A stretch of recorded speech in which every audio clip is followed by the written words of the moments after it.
परमानंद को सीमाओं में नहीं बांधा जा सकता, इसलिए मैग्नीट्यूड की बात नहीं कही मैंने। तो अध्यात्म ही है। आप जैसे संत महात्मा जो भी हम हमारे मंच पर बैठे हैं आपके साथ, इस समाज का मन बड़ा करने की कोशिश करते हैं। अब व्यक्ति का मन यदि बड़ा हो जाए तो मैं समझता हूं अपने जीवन का जो लक्ष्य है उस लक्ष्य को वह हासिल कर सकता है और परमात्मा की भी वह प्राप्ति उसके जीवन में हो सकती है, इसमें कहीं दो मत नहीं है। और साथियों, हम सभी बेहद सौभाग्यशाली हैं कि हमें पूज्य सुधांशु जी महाराज की सत्संग यात्रा के स्वर्ण जयंती वर्ष को साक्षात देखने और मनाने का अवसर प्राप्त हो रहा है। इसे मैं केवल एक उत्सव नहीं समझता, बल्कि यह भारत की आध्यात्मिकता की अमूल्य यात्रा का यह स्वर्णिम अध्याय है।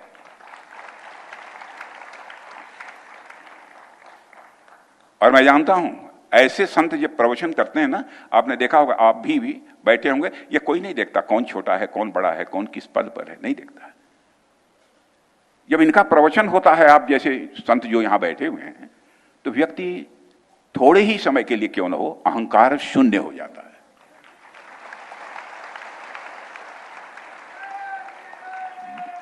बड़े छोटे का भेदभाव मिट जाता है। अब जैसे 1 2 3 1 2 3 1 2 3 के पहले अहंकार के ह पर लगा हुआ पॉइंट जो है बिंदी, 1 के पहले बिंदी, यह वह पॉइंट लगा दीजिए, पॉइंट 1 कर दीजिए, तो 1 की वैल्यू 1 नहीं रह जाती, बल्कि वह 1/10 हो जाती है। यानी जो ही अहंकार पैदा हुआ आपकी वैल्यू कम हो जाती है। और आप अहंकार शून्य हो गए तो जो गणित पढ़े लिखे लोग होंगे उनको जानकारी जरूर होगी, सबने पढ़ा होगा, 8 9 10 तक तो पढ़ा ही होगा। अहंकार यदि शून्य हो गए तो 1 को शून्य से डिवाइड कर दीजिए तो अनंत, उसकी वैल्यू अनंत के बराबर होती है, आपको अनंत की प्राप्ति होती है, परमानंद की प्राप्ति होती है, यदि पूरी तरह से आप अहंकार शून्य हो गए। साथियों, महाराज जी की यात्रा यह व्यक्ति की नहीं, बल्कि मैं मानता हूं कि यह एक युग की यात्रा है। यह एक साधक की नहीं, बल्कि समाज के संपूर्ण मन की यात्रा है। महाराज जी ने ध्यान और साधना को केवल संतों तक ही सीमित नहीं रहने दिया, बल्कि आपने इसे जन जन से जोड़ने का काम किया है। देवियों और सज्जनों, हम सब जानते हैं कि भारत की संस्कृति को हमारे ऋषियों और मनीषियों ने ही इनरिच किया है, समृद्ध किया है। और हर युग में, हर समय में हमारे संतों ने हमें मार्ग दिखाया है।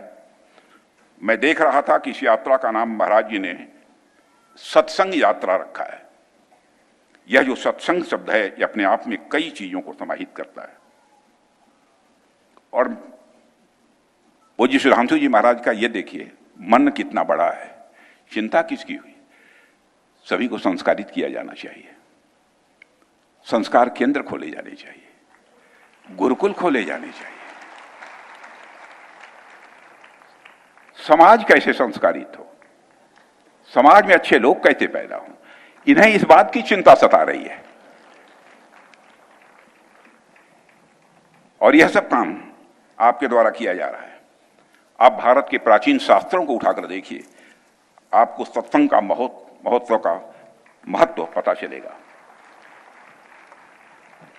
देवी और सज्जनों, हमारे ऋषियों और मनीषियों ने हमेशा सत्संग को जीवन परिवर्तन का सबसे बड़ा माध्यम माना है। हमारे शास्त्रों में तो लिखा है कि सत्संगत्वे निसंगत्वम, निसंगत्वे निर्मोहत्वम, निर्मोहत्वे निश्चलत्वम, निश्चलत्वे जीवन मुक्ति। अर्थात सत्संग से मनुष्य को निसंगता यानी भौतिक जीवन के प्रति निर्लिप्तता आती है।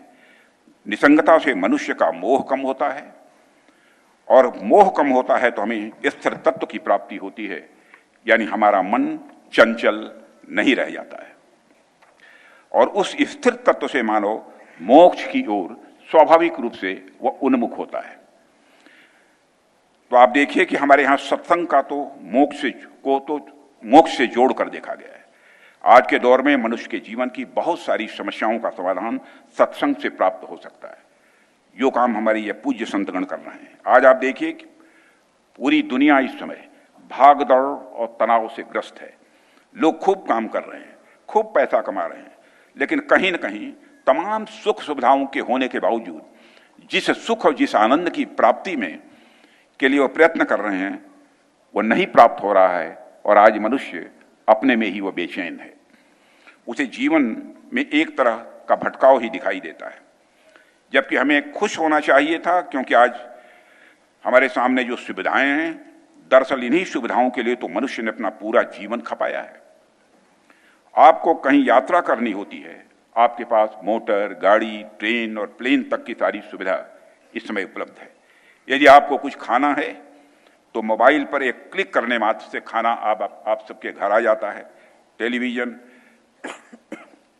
टेलीविजन, अखबार और सोशल मीडिया के माध्यम से मनुष्य इस समय पूरी दुनिया से जुड़ा हुआ है। गर्मी से बचने के लिए हमारे पास कूलर हैं, एसी हैं, पंखा है, सब परमात्मा ने है। वह सारी आराम की चीजें आज हमारे पास हैं, जो एक समय राजा महाराजाओं के पास भी नहीं हुआ करती थी। इन सभी सुख सुविधाओं के बावजूद जीवन को लेकर अगर सबसे ज्यादा कोई परेशान है, सबसे ज्यादा कोई यदि व्यथित है, तो आज की पीढ़ी है। ऐसे में इस पीढ़ी को मार्गदर्शन देने का काम हमारे पूज्य संतों का ही हो सकता है और कोई दूसरा नहीं कर सकता।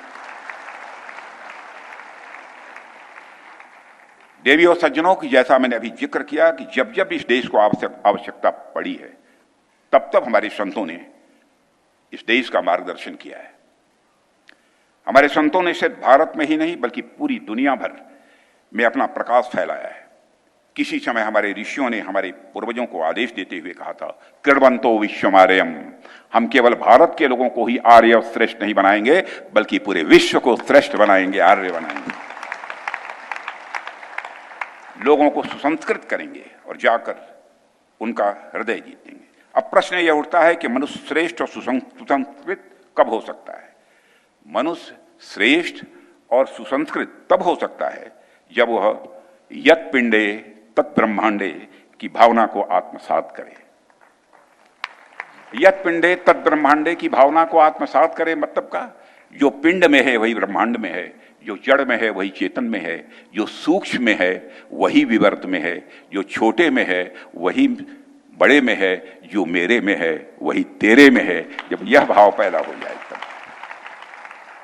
देवियों व सज्जनों, उस जमाने की कल्पना करिए जब हवाई जहाज, पानी के जहाज, ट्रेन, बस और कार तो दूर, यातायात के सामान्य साधन भी उपलब्ध नहीं थे, सड़कें नहीं थी, गूगल मैप तो दूर, कोई नक्शा भी नहीं हुआ करता था। तब भी हमारे पूर्वज उस आदेश का अनुपालन करने के लिए निकल पड़े थे। जो वो जहां जा रहे थे वहां पर कई तरह की कठिनाइयां थी। जैसे सदगुरु आदि शंकराचार्य का उदाहरण ले लीजिए। जब उन्होंने केरल की भूमि से अपनी यात्रा प्रारंभ की होगी तो भारत के अलग अलग हिस्सों में भाषा, संवाद और संस्कृत से संबंधित कई सारी कठिनाइयों का सामना उन्हें करना पड़ा होगा। ऐसे ही हमारे संतों ने जब दुनिया को सभ्य और सुसंस्कृत बनाने का ध्येय रखा होगा तो उनको भी अनेक कठिनाइयों का सामना स्वाभाविक रूप से करना ही पड़ा होगा। कहीं की भाषा अलग रही होगी, कहीं का समाज बर्बक और हिंसक रहा होगा, कहीं के समाज में आसुरी शक्तियों का प्राबल्य रहा होगा, कहीं उन्हें अपमान भी सहना पड़ा होगा। मैं स्वामी विवेकानंद का यहां पर एक उदाहरण मैं देना चाहता हूं। स्वामी विवेकानंद, आपको मालूम है कि विश्व के कई देशों में धर्म संसद को संबोधित करने के लिए गए थे। एक धर्म संसद में को संबोधित करने के लिए जब गए तो सारे विभिन्न धर्मों के मानने वाले लोग वहां पर बैठे हुए थे। तो उनका जैसा वेश था, आप सभी जानते हैं कैसा वेश था। बगल में कुछ सूटेड बूटेड लोग थे, वेल ड्रेस्ड थे, मैंने उनका एक अपना तरीके का ड्रेस था, वेल ड्रेस्ड थे। तो इनको इस ड्रेस में देखने के बाद बगल में बैठे हुए एक व्यक्ति थोड़ा सा मुस्कुराए। उनका मुस्कुराना वो व्यंग्यात्मक मुस्कान थी। स्वामी विवेकानंद समझ गए कि मेरे वस्त्र को देखकर, मेरे वेश को देखकर ये मेरे ऊपर मुस्कुरा रहे हैं। तो स्वामी विवेकानंद जब बोलने के लिए खड़े हुए तो उन्होंने कहा कि in your country tailor makes the man, but in our country character makes the man. तुम्हारे देश में टेलर इंसान बनाता है, लेकिन हमारे देश में करेक्ट चरित्र संस्कार ये मनुष्य बनाता है। उन्होंने दुनिया को सभ्य बनाने का प्रयास किया, क्योंकि हमारे संत स्वहित से ऊपर उठकर परहित की बात करते हैं। और इस सत्संग यात्रा के माध्यम से पूज्य सुधांशु जी महाराज जी उसी मार्गदर्शक की भूमिका आज निभा रहे हैं। देवियों व सज्जनों, महाराज जी वही कर रहे हैं जो इस युग की आवश्यकता है। महाराज जी वही कर रहे हैं जो इस युग की आवश्यकता है। और मैं एक बड़ी दिलचस्प बात महाराज जी के सत्संग में देखता हूं। महाराज जी के प्रवचन की एक अद्भुत शैली है। आपका तरीका मन को इतना मोहने वाला है कि बच्चों से लेकर बूढ़े तक, पढ़े लिखे से लेकर कम पढ़े लिखे तक, हर आयु और वर्ग के लोग आपकी बात को बेहद आसानी से समझ सकते हैं। आज भी बोलते हुए मैंने आपको सुना है, तो मैं इसी नतीजे पर पहुंचा कि जो अब तक सुनता था वह सच था। मैं समझता हूं कि राष्ट्र में सांस्कृतिक चेतना का जागरण करने में महाराज जी जैसे संतों का योगदान बहुत ही महत्वपूर्ण होने वाला है। ये पहले भी प्रासंगिक थे, आज भी प्रासंगिक हैं और ये भविष्य में भी प्रासंगिक रहेंगे। साथियों, एक रक्षा मंत्री के रूप में भी मैं कुछ बातें आपसे साझा करना चाहूंगा। किसी भी राष्ट्र का अपना एक भौतिक स्वरूप होता है। भौतिक स्वरूप के अंतर्गत किसी राष्ट्र की भूमि होती है, उसकी सीमाएं होती हैं, उसमें रहने वाले लोग आते हैं। तो वहीं दूसरी तरफ राष्ट्र का एक अपना आत्मिक स्वरूप भी होता है, जिसके अंतर्गत राष्ट्र की संस्कृति, उसके विचार और उसके मूल्य आते हैं। एक राष्ट्र के रूप में भारत के भौतिक स्वरूप की सुरक्षा हमारे वीर सैनिकों ने हमेशा की है। तो वहीं पर दूसरी तरफ भारत के आध्यात्मिक स्वरूप की रक्षा हमारे ऋषियों और मनीषियों ने की है। जहां एक तरफ हमारे सैनिक रणभूमि में लड़ते हैं, तो वहीं दूसरी तरफ हमारे संत जीवन भूमि में लड़ते हैं।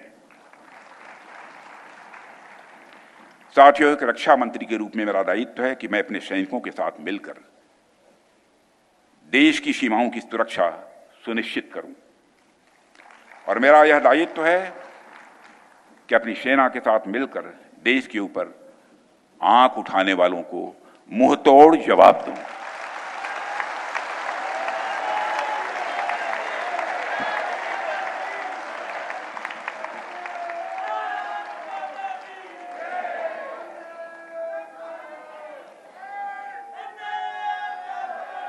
और आप सभी हमारे प्रधानमंत्री श्री नरेंद्र मोदी जी को अच्छी तरह जानते हैं।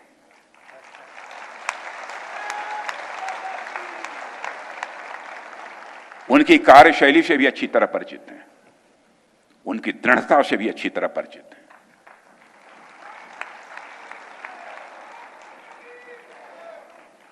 जोखिम उठाने का भाव किस तरीके से उन्होंने सीखा है अपने जिंदगी में, उससे भी आप अच्छी तरह समझते हैं।